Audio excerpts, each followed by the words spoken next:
boys and girls, it's Mr. Vieira. Happy New Year. Can you believe it's 2024? Yes. Some of you, when you're writing the date on your papers, you're going to forget to write 24. You're going to want to write 23 just because you're so used to it. We all do that. There's probably a name for that. But I don't know. I just know that when I was your age and I had to write the date for the new year, I always would go, no, it's not that year, it's the next one.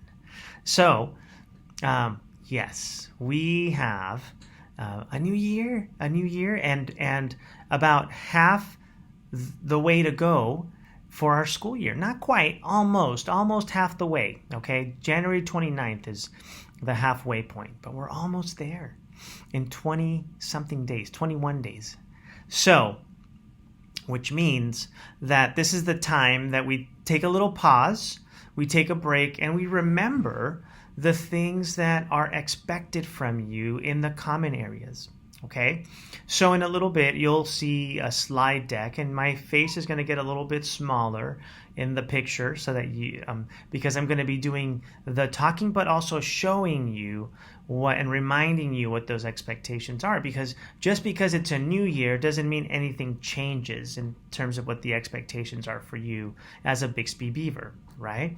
We still need you to do the things that you need to do in the library and in the auditorium and in the cafeteria and at the lunch benches, and I still need you to wear uniforms. I still need you to treat people well. All of those things none of those things change. So all of those things are still expectations for you, but it's always to have a good reminder of that when we come back from being on break and being out of our normal schedule. You had a lot of great things happen probably over the break, I would imagine. Maybe some of you got some new gifts. You probably got some new clothes. I don't know, maybe some new books, some really cool things. And I can't wait to hear about those.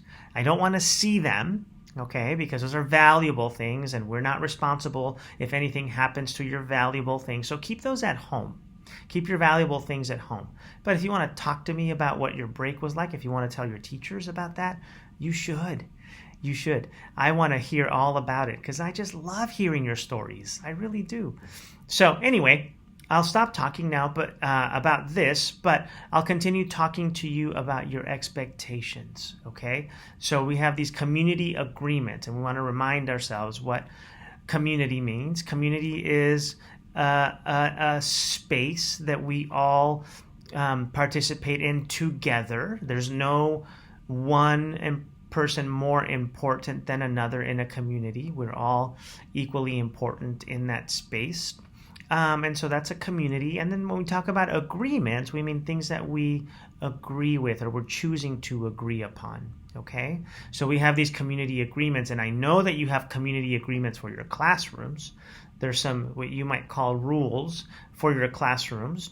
You know how to sharpen your pencils, or put away your materials, or hang up your backpacks. Like all of those things are your community agreements that you and your teacher worked on together in September.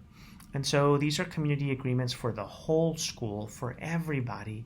And mostly it's so that there's no confusion, and more importantly, that nobody gets hurt. So, all right, here we go. So one thing that's important about community agreements, besides knowing what that means, right? We have 3 community agreements, major community agreements. That is that we show respect to others, that we include others, and that we take care of our campus. And so when you receive or you earn a brag tag, that's what you earn it for being respectful, for being inclusive, and then also for taking care of the campus. And so these community agreements are for our common areas. And so what are those common areas? Well, a common area is a space we share with others. For example, on our campus, we have the playground. We share that with others. The cafeteria is a place that we share with others. The lunch benches are shared. The bathrooms are shared. The hallways are shared. The auditorium is shared. All of those spaces are areas that we share together, and we call those common areas. And so everybody depends on all of those places and spaces being safe and clean. And so for that reason, we have these agreements. Okay, so let's start with the auditorium. In the auditorium, we choose to walk in quietly and fill in every seat, and ensuring that our shoulders are all the way to the back of our seat, and that our bottoms are all the way to the back of the seat, and that our feet are either resting freely or they're touching the ground. For some of us, our feet don't touch the ground because we don't reach, and that's okay. Later on, when you get bigger, they will. But for now, if they need to kind of rest freely in the air or at the end of your seat, that's okay.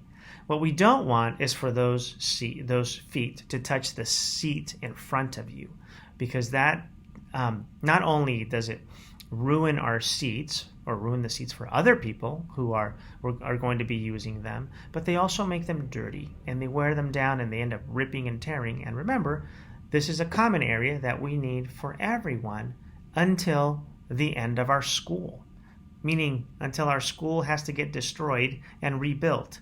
So that's a long time. Our school was just rebuilt, and our auditorium is fairly new with the seats, so we want to make sure we keep those as new as possible. We also want to make sure that we're using the right armrest, and so that armrest is for us. The left is for the one for our neighbors, so we don't use that one. You can put your hand on your lap, and that way everyone has an armrest. You also want to leave the space cleaner than you found it. So, for example, if you find a wrapper in there, pick it up, because we don't leave our place dirty, right? Pick it up, throw it away, give it to me, give it to an adult. We'll gladly throw it away, but don't leave it there if you see it. Same thing with a water bottle. If you see a water bottle or a sweater, can you please pick it up and give it to an adult, or take it to where it belongs? And that way, our place is cleaner. Also, we want to make sure that we exit the place quietly. We want to make sure that we leave quietly, because when our teachers are giving us directions, we can hear exactly what they're trying to tell us. And so we want to make sure that we leave the auditorium quietly. Another important common area is our playground. That's an important one, isn't it? Because you spend a lot of time there. And you might even say, and this is okay if you do, you might even say that it's your favorite place at school. You know what? That's great. It should be, because mine was as well. And I know that you like being in your classrooms and you love your teachers and your friends, but come on. Everybody loves to play, right? And it's okay. It's okay to want to play. Your teacher thinks that's okay too. So we want to make sure that we respect that common area as well. And what we mean by that is that we treat the equipment respectfully. So we don't purposely try to break things or like pop a ball or kick a ball over a fence or throw it, to the edge of the fence. We don't want to do that because, again, our equipment is for everybody. Also, that we follow the rules the first time. So if a teacher tells you not to do something the first time, then guess what? That's the only time they should tell you to not do that. So follow those directions. Just say, yes, teacher, and that's it. Don't try to explain why you're doing it. Just say, yes, teacher, and that's it. And go on doing the thing that you should be doing instead of what you shouldn't be doing. Make sure that you're only running in the running zones, because that keeps our beavers safe. For example, it's not a running zone under the monkey bars or under the chin-up bars, because people are like hanging from those areas and they don't see you. They're not purposely trying to avoid people's heads, because no heads should be in the way. So we want to make sure we don't run in those areas. Also, make sure that we keep our food in our eating zones. You know where that is. It's usually the tables, right? So we want to make sure we keep all of our food out there in the eating zones, because when we keep it on the playground, it makes our playground dirty and invites all kinds of pests and vermin onto our campus that cause diseases and make our campus unsafe. Also, make sure that you keep your outerwear on. What do I mean by that? Our sweatshirts, our jackets, all of our things, so that we bring out, those stay with us, right? You've seen me come around and stop games to tell you to put your jacket or sweatshirt on. I do not want those on the floor. Those are also inviters of pests. And more importantly, People can trip over those, and we don't want that.